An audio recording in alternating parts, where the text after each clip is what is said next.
Bonjour à toutes, bonjour à tous, c'est Valérie Bonny, bienvenue dans le MAC de la culture de BBC Afrique. Nous irons au Bénin pour un projet artistique destiné à conserver et à transmettre le célèbre culte python.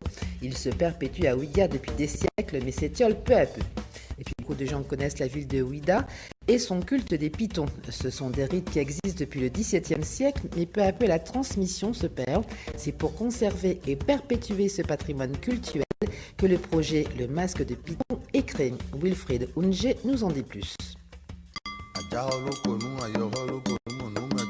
Mon nom c'est Wilfried Unge, je suis promoteur culturel et je vis à Ouidah dans le sud du Bénin.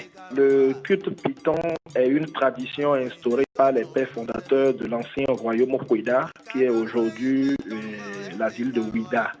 Et ce culte s'est apparu dans les années 1650.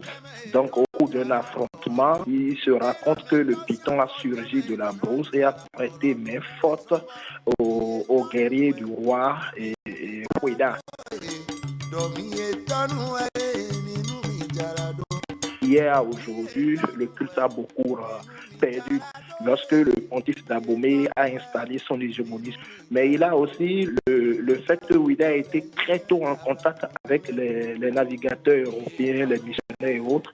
Et les descendants du royaume Ouidah se sont dispersés un peu partout. Donc il n'y a plus l'installation de nouveaux roi pour la communauté Ouidah pour restaurer le culte python et autres. Vous avez la poussée démographique et l'urbanisation de la ville de Ouidah a eu un impact sur l'espace forestier dédié au python. La forêt python au cœur de la ville était une vaste forêt. Aujourd'hui, il n'existe presque plus de forêt par là. Il y a tous ces facteurs-là qui ont fragilisé énormément le culte python hier à aujourd'hui.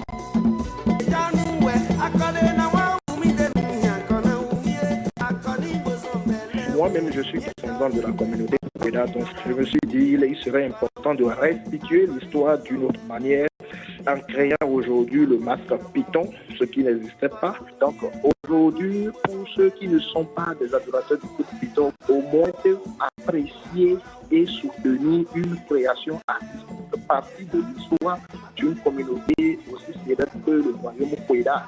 Le masque dispose d'un orchestre, donc il a des danseurs, des percussionnistes, donc ça fait voyager l'histoire de la communauté de Ouidah à travers le masque python.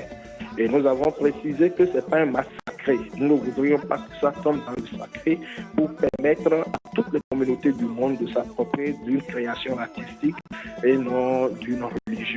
Nous avons, à partir de ce masque, créé le carnaval international de Ouidah et le masque emblématique de ce carnaval sera le masque python.